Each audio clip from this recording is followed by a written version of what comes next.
Assalamualaikum warahmatullahi wabarakatuh. Nama saya Safira Ramadina Dinda Putri dari Fakultas Ilmu Komunikasi jurusan Broadcasting. Di sini saya akan membacakan pidato dengan tema bahayanya narkoba bagi kalangan pelajar. Assalamualaikum warahmatullahi wabarakatuh. Yang terhormat Ibu Indah selaku dosen mata kuliah Bahasa Indonesia dan penonton serta teman-teman yang berbahagia. Segala puji kita panjatkan kehadirat Allah Subhanahu wa taala atas limpahan rahmat dan karunia-Nya sehingga kita dapat berkumpul di sini dalam keadaan sehat walafiat. Salawat serta salam senantiasa tercurahkan kepada junjungan kita Nabi Muhammad SAW dan semoga kita mampu meneladaninya. Sebagai pembuka dari apa yang akan saya sampaikan pada kesempatan berbahagia ini, saya ucapkan terima kasih atas waktu dan kesempatan yang telah diberikan untuk menyampaikan beberapa hal yang berkaitan dengan narkoba yang merupakan tema dari pidato kali ini. Menurut WHO, psikotropika, narkotika, dan zat adiktif atau yang biasa kita kenal dengan nafza adalah bahan atau zat yang dapat mempengaruhi kondisi kejiwaan atau psikologi seseorang serta dapat menimbulkan ketergantungan fisik dan psikologi. Berikut golongan narkotika yang diatur dalam pasal 6 Undang-Undang Nomor 35 Tahun 2009 tentang narkotika.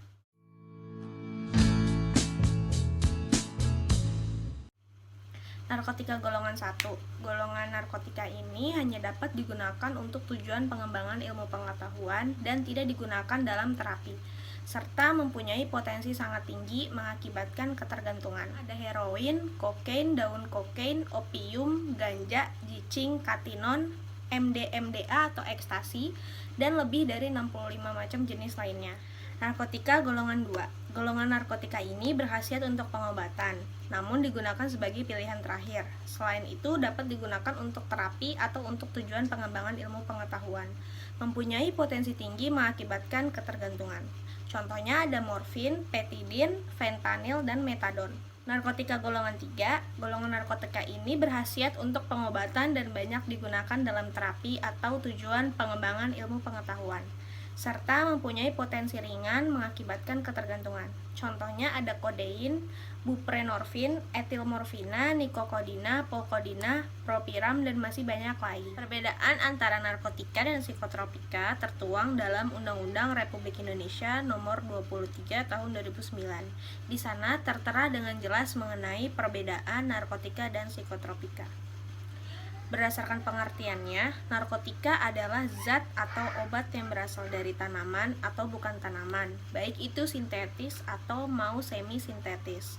Zat ini memicu beberapa efek seperti penurunan atau perubahan kesadaran, hilangnya rasa, mengurangi sampai menghilangkan rasa nyeri, dan menyebabkan ketergantungan. Sementara, pengertian psikotropika adalah zat atau obat, baik alamiah maupun sintetis yang bukan narkotika. Zat ini kemudian memberikan pengaruh selektif pada susunan saraf pusat sehingga menyebabkan perubahan khas pada aktivitas mental dan perilaku. Jadi bisa disimpulkan, narkotika termasuk obat untuk mengurangi rasa nyeri, sementara psikotropika mempengaruhi sifat dan perilaku seseorang. Hingga kini, penyebaran dan penyalahgunaan narkoba sudah hampir tidak bisa dicegah. Mengingat hampir seluruh penduduk Indonesia dapat dengan mudah mendapat narkoba dari oknum-oknum yang tidak bertanggung jawab. Penonton yang saya hormati, seperti yang kita ketahui, narkoba dapat menyebar dengan cepat layaknya wabah. Berdasarkan laporan akhir Survei Nasional Perkembangan Penyalahgunaan Narkoba tahun anggaran 2014, jumlah penyalahgunaan narkoba diperkirakan ada sebanyak 3,8 juta sampai 4,1 juta orang yang pernah memakai narkoba. Itu adalah dalam setahun terakhir pada kelompok usia 10-59 tahun pada tahun 2014 di Indonesia. Jadi ada sekitar 1 dari 44-48 orang berusia 10-59 tahun masih atau pernah menggunakan narkoba. Angka tersebut terus meningkat dengan merujuk hasil penelitian yang dilakukan Badan Narkotika Nasional dengan Puslitkes UI dan diperkirakan jumlah pengguna narkoba mencapai 5,8 juta jiwa pada tahun 2015. Berdasarkan data tersebut, bukan hanya orang tua dan dewasa saja yang menjadi korban, tapi juga remaja, terutama para pelajar yang masih duduk di bangku sekolah.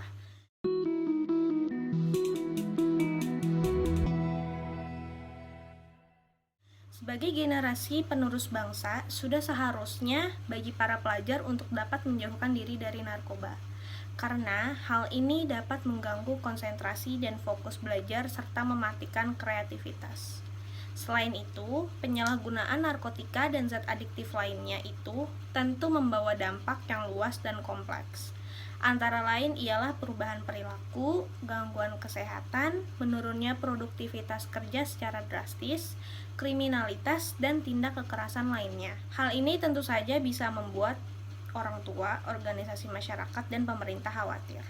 Upaya pemberantasan narkoba pun sudah sering dilakukan, namun masih sedikit kemungkinan untuk menghindarkan narkoba dari kalangan remaja maupun dewasa. Teman-teman yang saya hormati, melalui media cetak dan elektronik kita dapat menyaksikan bagaimana para pengedar, penjual, dan mengedarkan barang tersebut. Dari jaringan internasional sampai pada gerbong-gerbong narkoba melalui kurir dan dikemas secara rapih kemudian diedarkan hingga sampai pada daerah-daerah pelosok. Bahkan sampai pada lembaga permasyarakatan yang notabene merupakan tempat untuk membuat efek jera bagi siapa saja melanggar hukum, termasuk para pengedar dan pengonsumsi narkoba. Sebenarnya, ketentuan hukum yang mengatur tentang ancaman hukuman bagi pengedar dan pengguna narkoba ini telah diatur dalam undang-undang dengan ancaman dan denda yang berat.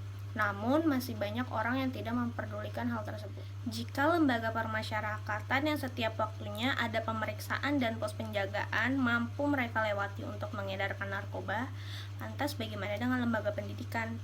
Pelajar yang secara usia dan psikologisnya umumnya memiliki tingkat emosional yang lebih labil dan pola pikir yang belum matang sangat rentan untuk terpengaruh dan tertarik dengan hal-hal yang menurut mereka baru. Dan ini menjadi ruang bagi para pengedar narkoba untuk mempengaruhi dan menghasut para pelajar untuk menggunakan narkoba dengan dalih sebagai gaya hidup dan tren remaja masa kini. Berikut ini adalah beberapa ciri-ciri pengguna narkoba atau ciri-ciri pemakai sabu yang dapat terlihat. Yang pertama, adanya perubahan penampilan fisik. Ciri-ciri pengguna narkoba yang paling terlihat adalah adanya perubahan penampilan fisik. Dari segi pakaian, pengguna narkoba bisa saja berpenampilan rapih, tetapi menjadi tiba-tiba serampangan. Yang kedua, kesulitan untuk menikmati berbagai aktivitas. Ciri-ciri pengguna narkoba berikutnya adalah sulit menikmati berbagai aktivitas. Yang ketiga, suka berbohong dan memanipulasi. Ciri-ciri pengguna narkoba yang perlu diwaspadai adalah suka berbohong dan memanipulasi. Yang keempat, mudah sakit. Yang kelima, merasa malu dan bersalah. Yang keenam adalah sakau. Sakau terjadi saat pengguna narkoba tidak mendapat asupan narkotikanya. Inilah yang menjadi ciri-ciri pengguna narkoba yang paling utama. Saat sakau, ciri-ciri pengguna akan mengalami gejala berupa sakit kepala, menjadi cemas, detak jantung makin cepat, dan mengalami serangan panik. Yang ketujuh, tidak bertanggung jawab. Yang kedelapan, suasana hati yang berubah-ubah. Yang kesembilan, impulsif. Kesepuluh, sangat tertutup. Ke-11, memiliki masalah keuangan.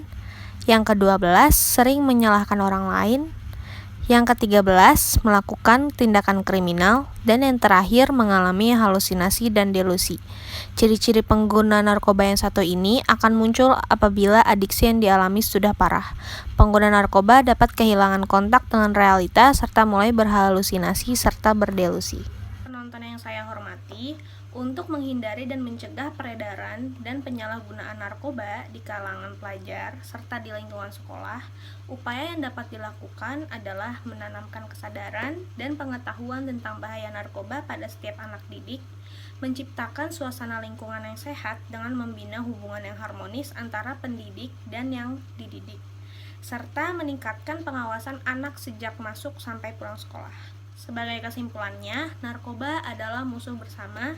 Marilah kita bersama-sama memerangi narkoba dan menyelamatkan generasi emas penerus bangsa ini dari jeratan narkoba.